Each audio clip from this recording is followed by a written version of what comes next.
Hello there, everyone. Welcome to Tech Talks with the Tech Recruiter. I'm your host, Dean Kulawira. Thanks so much, everyone, for tuning in.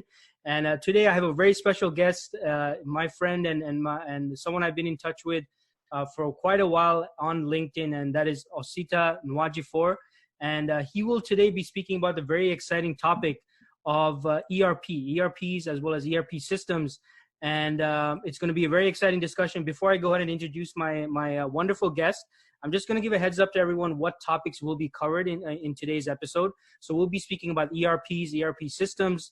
Osita will be speaking about the types of organizations and industries that most benefit from ERPs, the advantages of organizations using ERPs, as well as the impact that these have on businesses.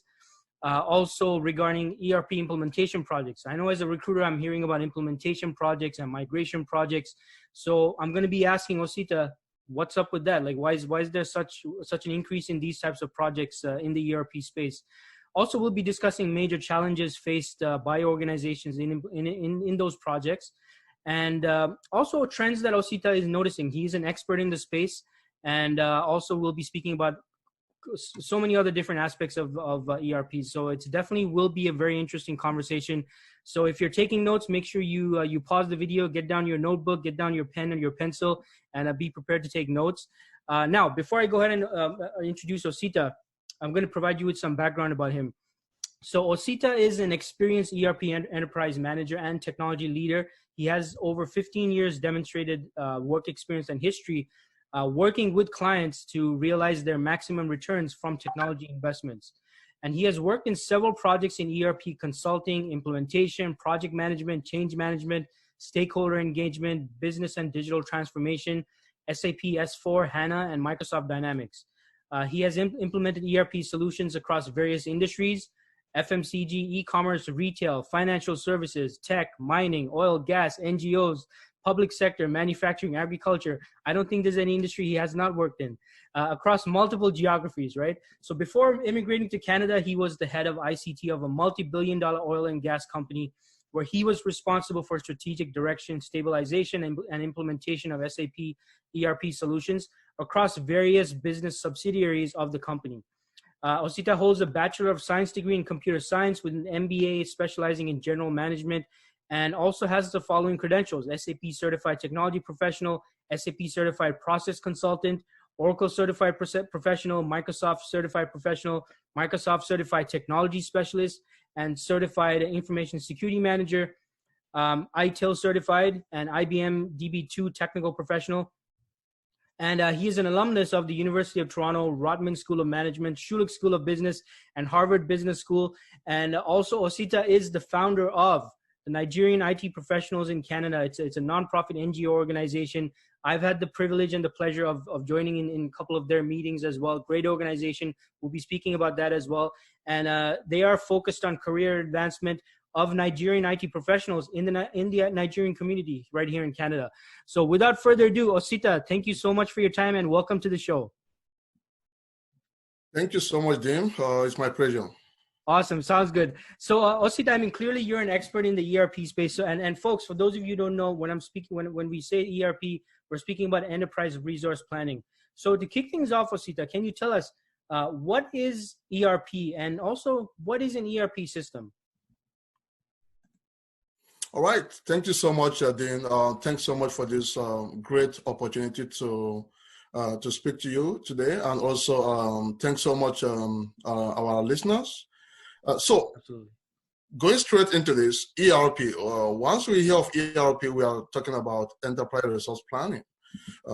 So the concept of ERP is more like the concept of trying to help organizations to implement a one-stop shop solution.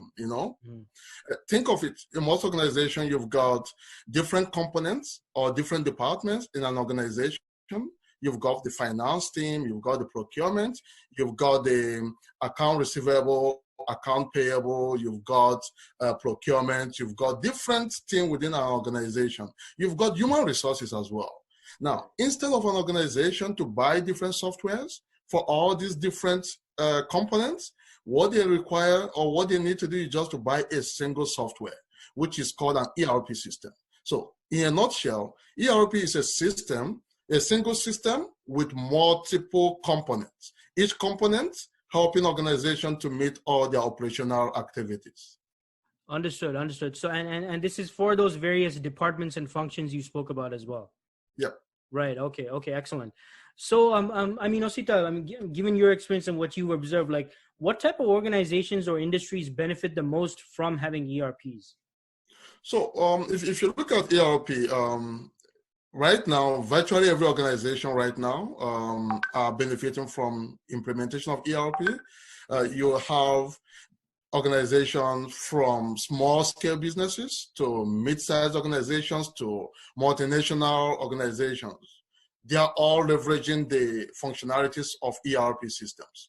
So when you talk about organization, it could be a small business, just like I mentioned, it could be a mid-sized, it could be a very big organization. Again, one key thing about ERP as well is the fact that there are different categories. So we have the tier 1 ERP, tier 2, and tier 3. So when I'm talking about tier, it has to do with in terms of how big the ERP system is.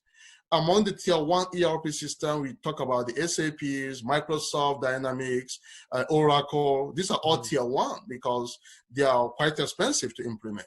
Okay. Then you've also got tier 2, which is like Informatica, EPICOR, and also tier 3 as well. So it depends on the size of organization, but in terms of benefiting or leveraging from ERP systems, I will say to you that every organization obviously is going to benefit or leverage when they implement ERP system. Okay, excellent. And we'll definitely be getting into that shortly as well, I guess, which is my next question. What are the, so in terms of, the advantages, you mentioned most organizations will definitely benefit from having an ERP system in place. So Osita, can you tell us a bit about what are the advantages of organizations that do use ERP systems based on your experience, and what is the impact on the business? Okay, so the advantage, first of all, when you've got a business, most times in an organization as an IT person or maybe a CIO within an organization, one key thing always is to think about TCO, total cost of ownership. Mm-hmm. How do I reduce the total cost of ownership of IT investment? Right. Okay, instead of having different systems, for example, just think about it. You've got like a system that deals with human resources. Yeah. That organization can be used for payroll activities, time management, journey management, travel management, and all that. Then you go to procurement, you could have a system for supply chain management. You could have a system for maybe for quotation and requests for proposals, those kind of things. You go to finance function, you have a system for depreciation, amortization, asset accounting, and so on and so forth. You go to other departments.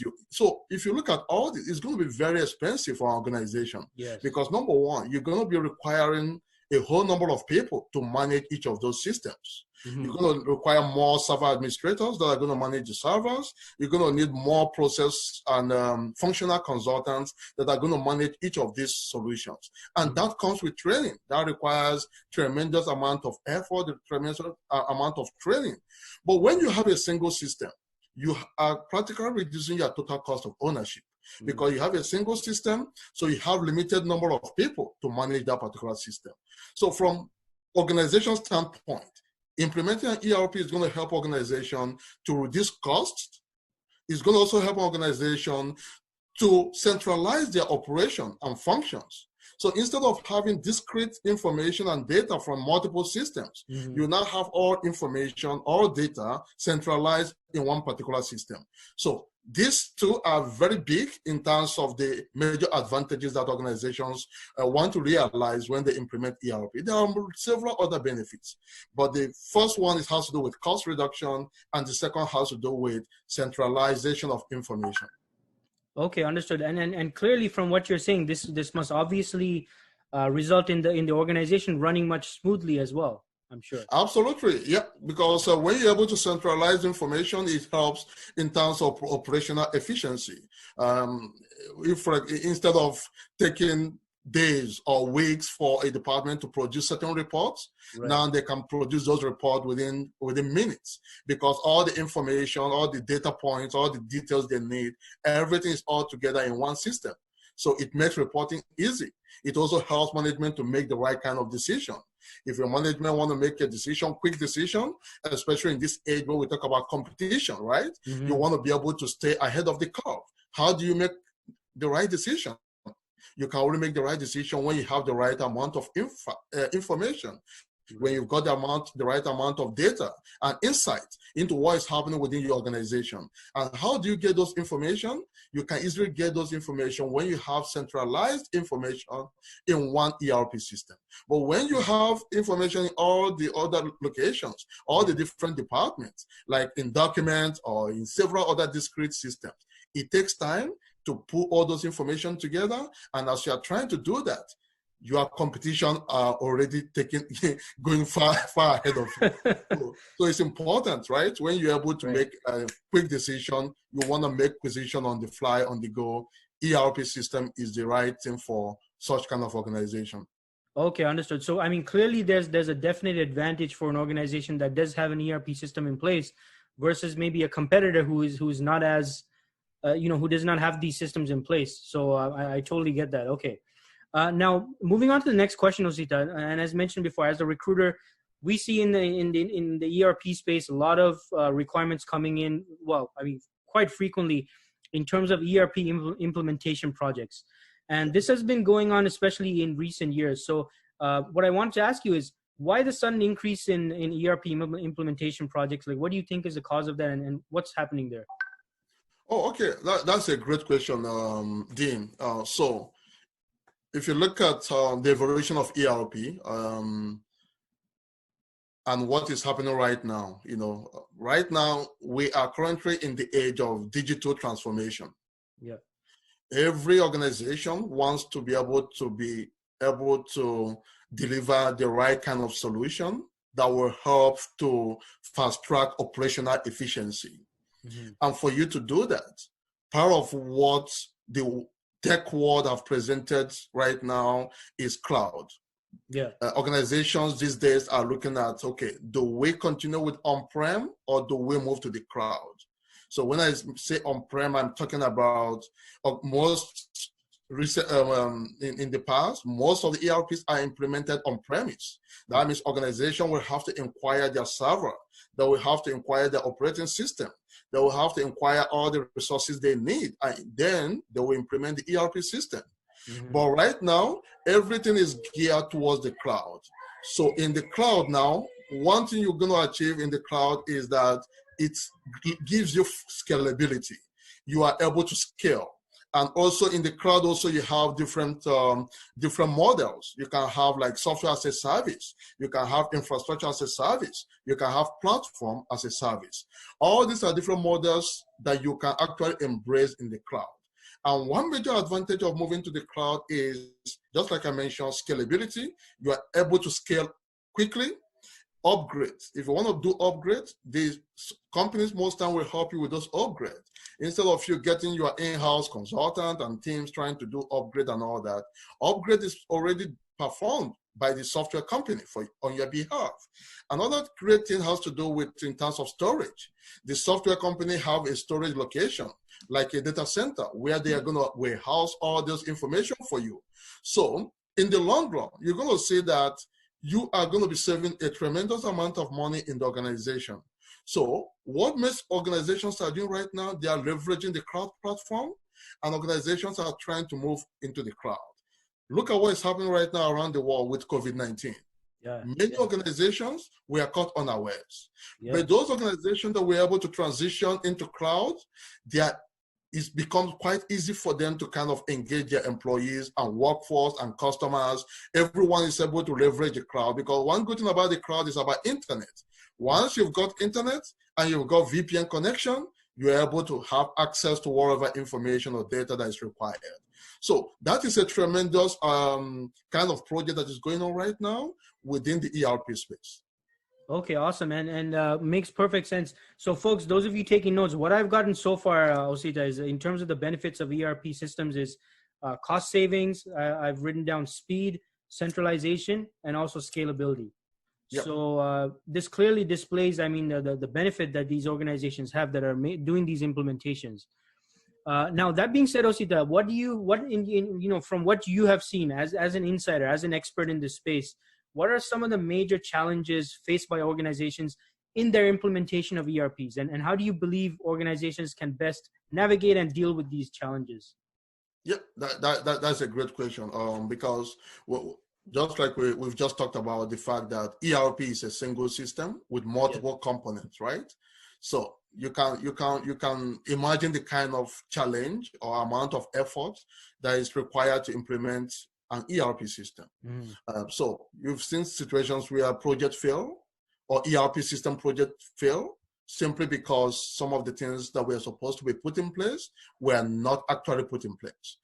From my experience implementing the ERP system across multiple geographies, I can tell you that about 4 things contribute immensely why project fail, ERP project fail, or some of the challenges that most ERP systems do have.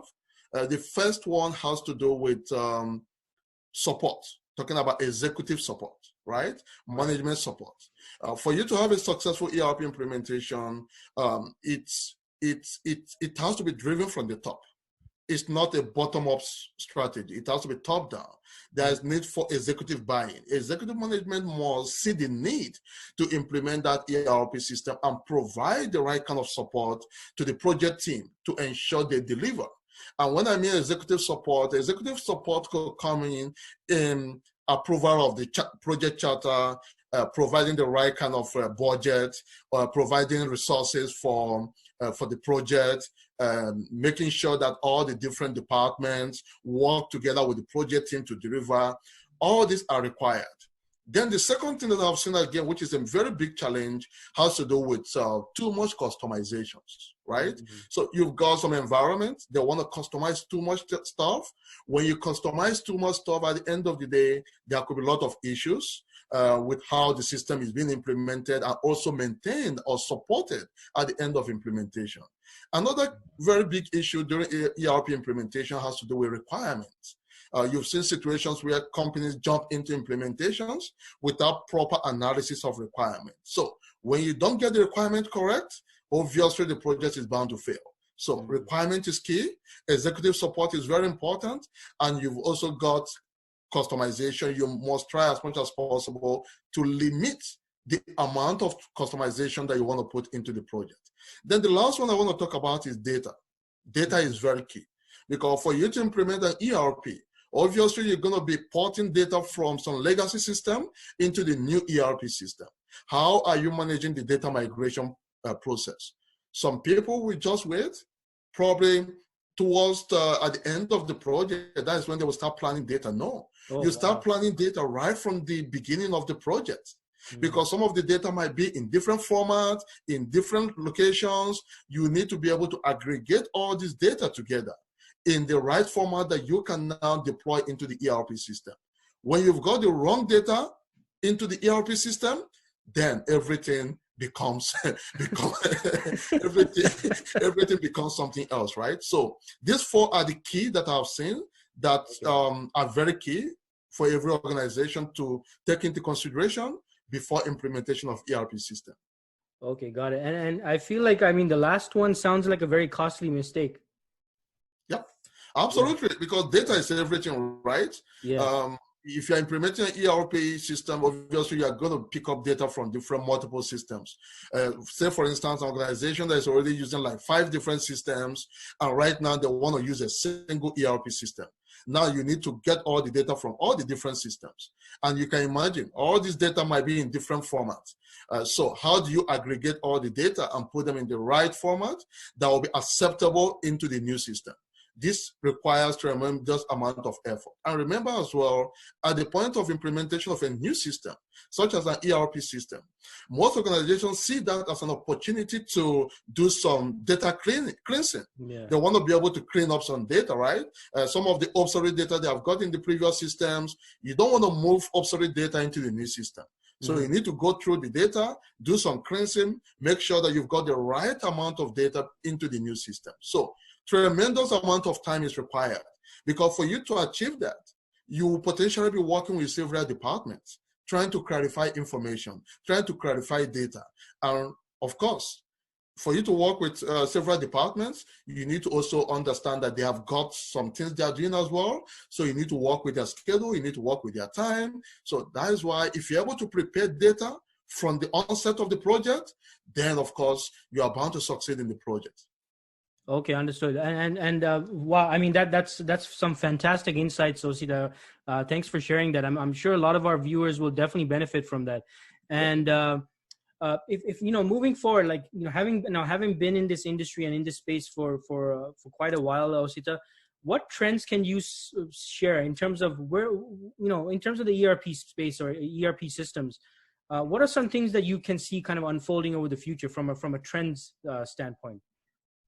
Yeah, so from a trend standpoint, looking at the major ERP vendors that we've got, SAP, we've got Microsoft, we've got Oracle. All these guys right now, there is very stiff competition among these three guys. They are all trying to, you know, gain a lot of market share within the ERP space. And where the competition lies right now is in the cloud. You know, just like I mentioned a couple of minutes ago, the cloud is where the competition lies right now, because every organization I've seen that, you know, the future does not lie on premise. The future does not lie in huge amount of investment in purchase of servers, maintaining a data center within your company. Most organizations can't afford it, because if you want to do that, it involves a lot of capital. So those initial capital is very expensive for most organizations. So it's easy for organizations to implement ERP in the cloud, which is more like a software as a service, platform as a service, or infrastructure as a service. Those kind of services allow organizations to implement ERP solution at minimal cost. So you don't spend so much at the start of those kind of projects. So that is where the competition is, and that is where the trend is. For example, SAP right now, we've got S4HANA. S4HANA is what is trending right now. Every organization that is using SAP or every SAP shop right now is talking about HANA. How do we implement HANA? How do we migrate from our traditional ECC systems into an SAP HANA environment? So those are the kind of trends you're going to be seeing right now. It's happening with Oracle, with Microsoft Dynamics, with SAP as well. Cloud is where the competition is going. Right.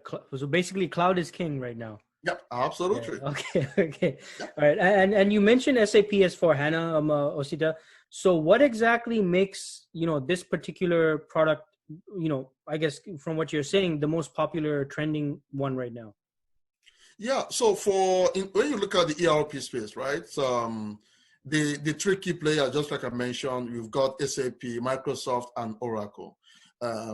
Oracle is also very big in several areas, right? Like in database, machine learning, and several other areas. Same thing with Microsoft. Microsoft, traditionally, we know they are into operating systems, but eventually they move into some other areas as well, including CRM, ERP, and all that. But SAP traditional focus of SAP was on ERP. So that was why SAP was able to kind of gain the ground and solidify itself as the category king within the ERP space. So right now, when you talk about ERP, SAP is the market leader in the ERP space. Microsoft and Oracle are also commanding great share in the market, but SAP for sure is the category king leader in that space. And SAP over the years, I've seen the need to kind of diversify. Traditionally, SAP started with on-prem. Everything is in-house. You need to acquire the server. You need to do everything in-house. But gradually, they saw that, Microsoft and Oracle are moving to the cloud. They have no option than also to start moving to the cloud as well. And that led SAP to begin to purchase or acquire additional companies. Like they have acquired Concur. They have acquired Fieldglass. They have acquired SAP SuccessFactors, which is used for payroll and performance management, and several other acquisitions that SAP have made in the last couple of years. All this was to help them to solidify, consolidate as the market share, as the lead in the market right now. And truly, they are the lead right now.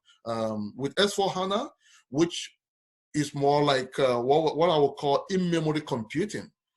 Traditional way of computing data is different, but the SAP is now looking at it. How do we make things to be very fast? So they come up with the S4HANA, and HANA is more like in-memory. So everything you are doing is within the memory.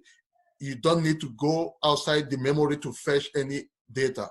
Both the data, both the information, both the processing that you are doing, everything is within the memory.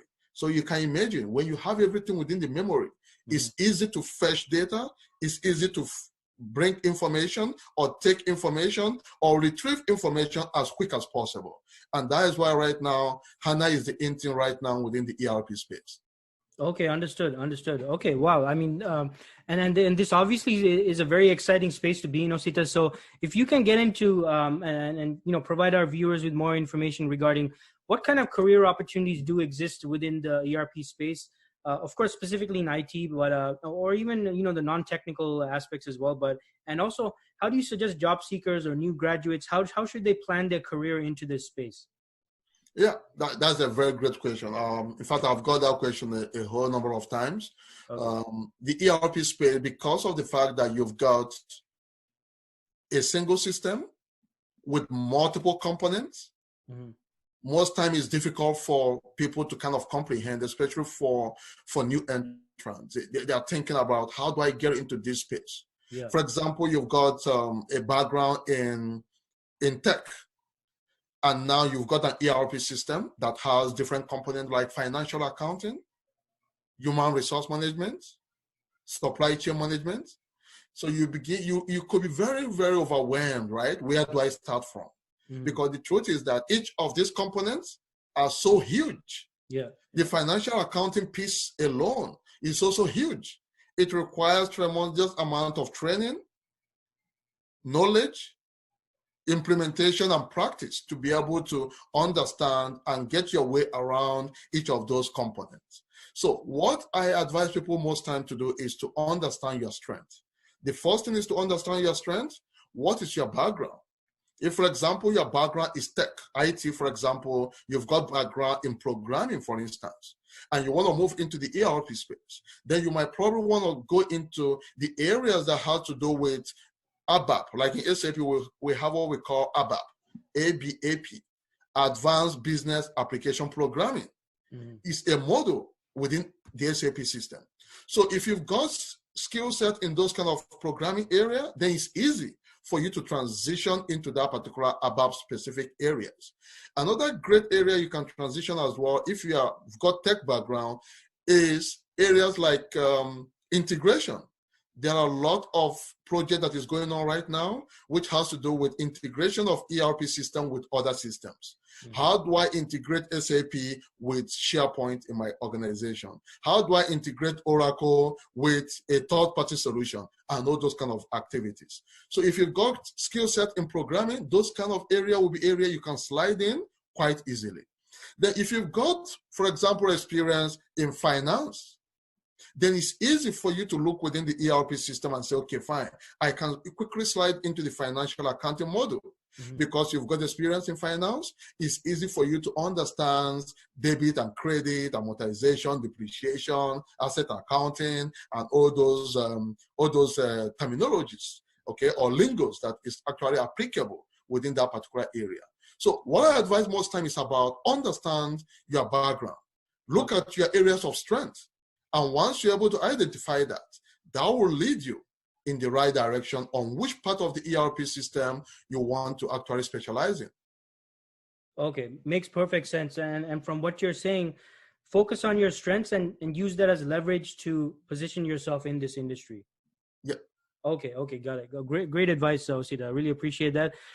So finally, Osita, as we wrap this up, can you tell us more about your venture, NIPCA? I mean, I have been a guest at a few of your events, great organization. So can you please tell us what is NIPCA? What do you do, and what kind of events do you organize for the community?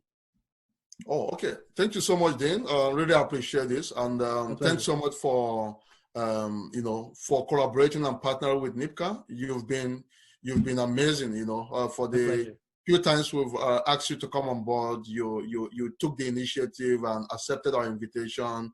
And truly, all the sessions you've had with us have been quite impactful. Our members were able to benefit a great deal from your wealth of knowledge. Thank you so much for that. So for NIPCA, NIPCA stands for Nigerian IT Professionals in Canada.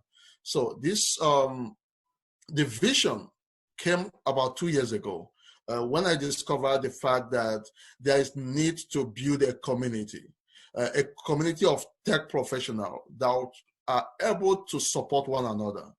Because again, come to think of it, like now we are talking about ERP. If you've got someone that just immigrated to Canada and the person doesn't even know what area of ERP he or she wants, it becomes challenging. Yeah. But when you have a community where you can ask questions and someone that is knowledgeable in that particular area is able to guide you, is able to serve as a mentor you through the different stages and different things you need to understand, it becomes easy. So what we are trying to do in NIPCA is empowerment of Nigerian IT professionals. It's an NGO. It has been incorporated as an NGO with membership across Canada. Right now, we've got over 500 members. Wow, that's amazing. And growing. Yeah. And growing. And this is across Canada. All the provinces of Canada are well represented. So what we are trying to do is just to build a strong community where we can all stand up for one another in terms of provision of ideas, great ideas, provision of mentorship, helping one another with education, insight, direction.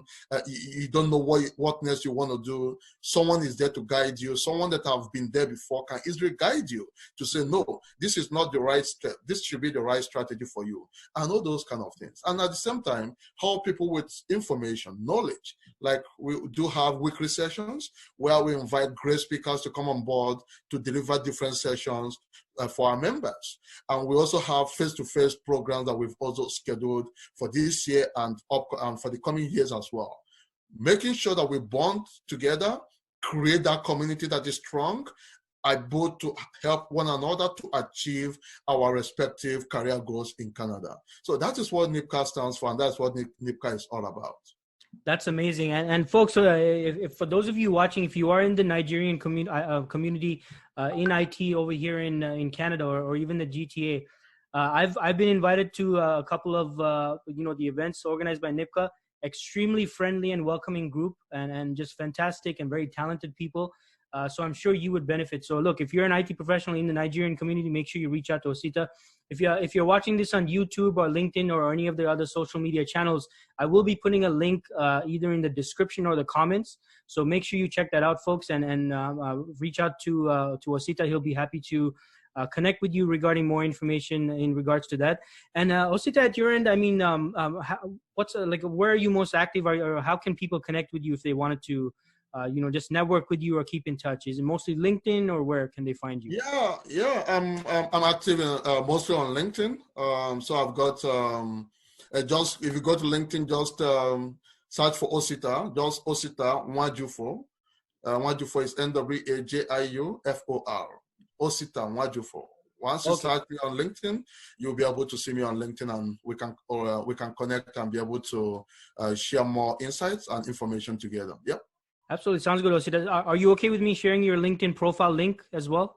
Absolutely. Okay, yep. Okay, great. Yeah, so folks, I will put the link to Osita's profile in the description or the comments as well. So definitely feel free to connect with him.